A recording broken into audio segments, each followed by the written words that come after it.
அனைவருக்கும் வணக்கம்.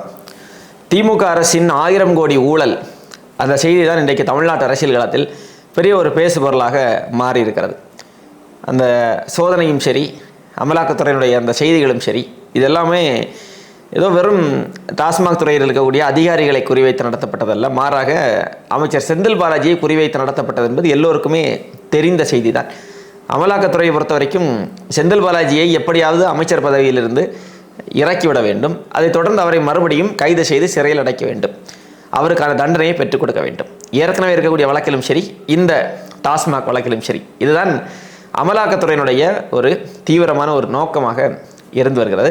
செந்தில் பாலாஜியை பொறுத்த வரைக்கும் அவர் இன்றைய தினம் அமலாக்கத்துறையினுடைய அந்த குற்றச்சாட்டை எல்லாம் மறுத்திருக்கிறார். டாஸ்மாக் துறையில் அப்படியெல்லாம் ஊழல், மோசடி, முறைகேடுகள்லாம் எதுவுமே நடக்கலை, தூய்மையான ஒரு துறையாக டாஸ்மாக் துறை இருக்கிறது என்று சொல்லி செந்தில் பாலாஜி அவர்கள் தரப்பு அவர் பேசியிருக்காரு. அவர் அதைத்தான் பேசுவார். அதை பேசுவதற்காகத்தானே அவரை அந்த துறையினுடைய அமைச்சராக வைத்திருக்கிறார்கள். அவர் போய் ஆமாம், அமலாக்கத்துறை சொன்னது சரிதான், அமலாக்கத்துறை மோசடி நடந்ததாக டாஸ்மாக் துறை மீது குற்றம் சாட்டியிருப்பதெல்லாம் சரிதான், நான் அதை ஏற்கிறேன், மோசடி நடந்தது உண்மைதான், என்னுடைய கட்டுப்பாட்டில் தான் டாஸ்மாக் இருக்கிறது, எனக்கும் அதில் தொடர்பு இருக்கிறது என்றா பேசுவார். 1000 கோடி அல்ல, பல ஆயிரம் கோடி ஊழல் அதில் நடந்திருக்கிறது என்றா செந்தில் பாலாஜி பேசுவாரா? செந்தில் பாலாஜி மறக்கத்தான் செய்வார். அது எதிர்பார்த்த ஒன்று தானே. நீதிமன்றத்தில் வழக்கு விசாரணைக்கு வருகிற போது அது குறித்த செய்திகளை நம்ம பேசுவோம். இப்போது அமலாக்கத்துறையினுடைய நோக்கம் ஏற்கனவே நான் சொன்னது போல் செந்தில் பாலாஜியை கைது செய்வது ஒரு நோக்கம். அதே நேரத்தில் செந்தில் பாலாஜியை கைது செய்வது மட்டும்தான் அமலாக்கத்துறையினுடைய நோக்கமா என்று கேட்டால், அமலாக்கத்துறையினுடைய பட்டியலில் ஒரு பெரிய ஒரு திமுக பட்டியலே இருக்கிறது என்று சொல்லலாம். திமுக அமைச்சருடைய பட்டியலே இருக்கிறது என்று சொல்லலாம். நிறைய பேர் இருக்கிறாங்க. செந்தில் பாலாஜியை தொடர்ந்து யார் செந்தில் பாலாஜியை போன்று அமலாக்கத்துறையால் சிறைக்கு அனுப்பப்படுவார்கள் என்கிற ஒரு கேள்வி நீண்ட காலமாகவே இருந்து வருகிறது. எப்போது செந்தில் பாலாஜி முதல் முறையாக கைது செய்யப்பட்டு சிறையில் அடைக்கப்பட்டாரோ அப்போதிலிருந்து இந்த கேள்வி இருந்த வண்ணமே தான் இருக்கிறது. செந்தில் பாலாஜி கைது செய்யப்பட்டு விட்டார், அடுத்து யார், திமுகவினுடைய முக்கிய புள்ளி யார் என்று. அப்போ அந்த கேள்விகளுக்கான விடையாக எப்போதுமே கண் முன்னால் வந்து நிற்பது யார் என்றால் மதிப்பிற்குரிய அமைச்சர் துரைமுருகன் அவர்கள் தான் வந்து நிற்பார். ஏனென்றால் அவருடைய துறையான கனிமவளத்துறையில் தான் அதிக அளவிலே முறைகேடுகளும் மோசடிகளும் நடந்து வருவதாக தமிழ்நாடு முழுவதிலும் இருந்து குற்றச்சாட்டுகள் வந்த வண்ணமே இருக்கிறது. அப்போது கனிமவளத்துறையினுடைய அமைச்சராக இருக்கக்கூடிய துரைமுருகனைத்தான் அமலாக்கத்துறை குறிவைக்கும். ஏனென்றால் இந்த கனிமவளத்துறையில் அதிக அளவிலே ஊழலும் முறைகேடுகளும் நடந்திருப்பதை வெளிப்படையாகவே பார்க்க முடிகிறது. அப்போ எளிதாக துரைமுருகனை சிக்க வைத்து விடலாம்.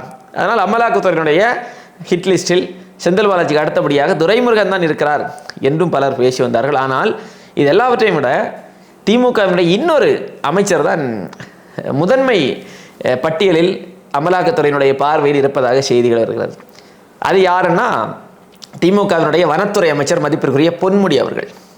ஏன் பொன்முடியை அமலாக்கத்துறை ஒரு கூடுதல் முக்கியத்துவம் கொடுத்து அவரை கவனிச்சுட்டு வர்றாங்க அப்படின்னு பார்த்தா, பொன்முடி மீது 3 வழக்குகள் நிலுவையில் இருக்கிறது. 3 வெவ்வேறு வழக்குகள் இருக்கிறது.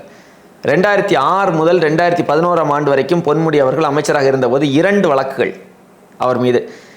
ஒரு வழக்கு செம்மண் குவாரி வழக்கு.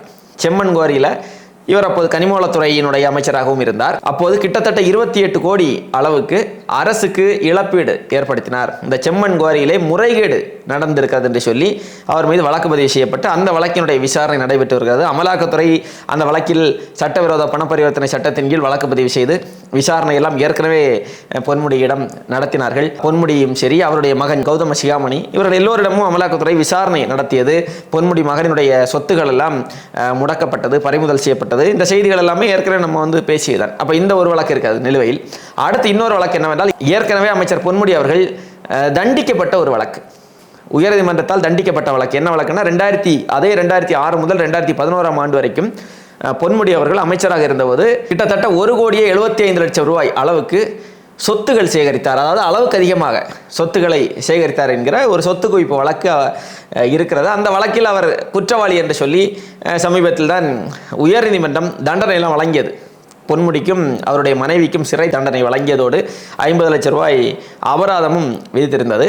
பொன்முடி தரப்பு என்ன செஞ்சாங்கன்னா, உச்சநீதிமன்றத்தில் போய் மேல்முறையீடு செய்தார்கள். உச்சநீதிமன்றம் என்ன செஞ்சிருக்குன்னா, அந்த வழக்கை தற்காலிகமாக நிறுத்தி வைத்திருக்கிறது. அந்த வழக்கினுடைய அந்த தீர்ப்பை, பொன்முடிக்கு வழங்கப்பட்ட தண்டனையை நிறுத்தி வைத்திருக்கிறார்கள். அதை தள்ளுபடி செய்யலை, பொன்முடியை விடுதலை செய்யலை, விடுவிக்கலை, அதை நிறுத்தி வைத்திருக்கிறார்கள். அதன் காரணமாகத்தான் பொன்முடி இப்போ அவர் அமைச்சராக தொடர்கிறார். இல்லை என்றால் எப்போதோ அமைச்சராகவும் நீடித்திருக்க மாட்டார். சட்டமன்ற உறுப்பினர் பதவியையும் இழந்திருப்பார், சிறையில் இருந்திருப்பார்.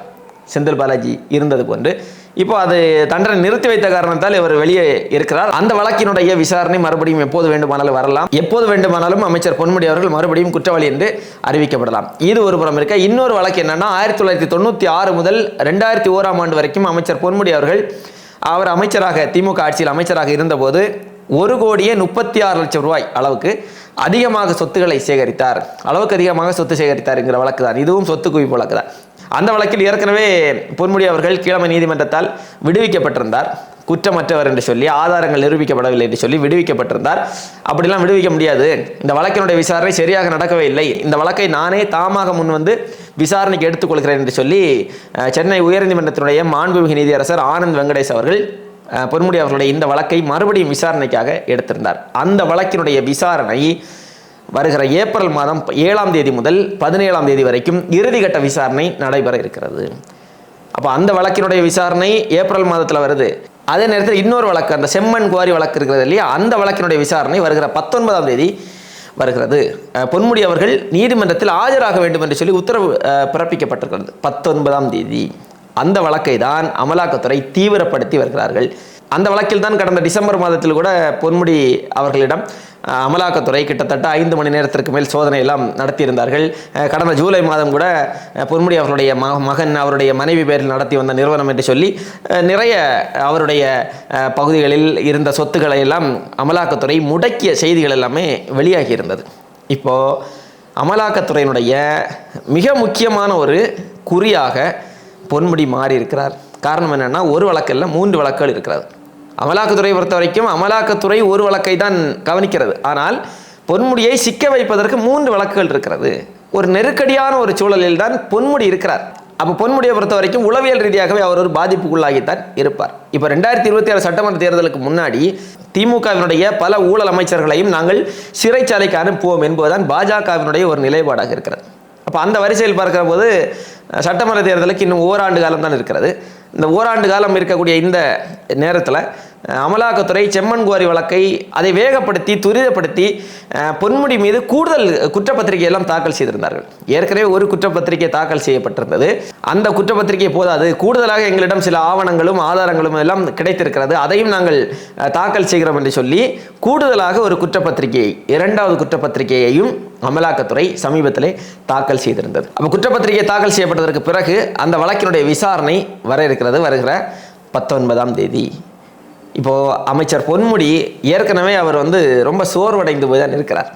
அவருக்கு இருந்த உயர்கல்வித்துறையினுடைய அமைச்சர் பொறுப்பு, அந்த பதவி அவரிடமிருந்து பறிக்கப்பட்டு அவருக்கு வனத்துறை கொடுக்கப்பட்டது. இன்னும் சொல்ல போனால் ஒரு உயர்கல்வித்துறை அளவிற்கு ஒரு அதிகாரம் பொருந்திய ஒரு பதவி அல்ல வனத்துறை.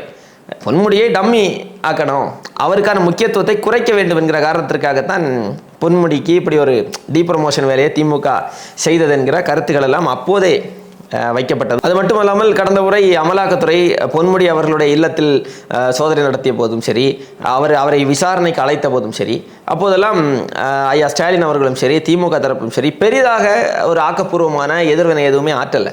செந்தில் பாலாஜிக்கு கொடுக்கக்கூடிய அந்த முக்கியத்துவம் என்பது பொன்முடிக்கு இல்லாமல் தான் இருக்கிறது.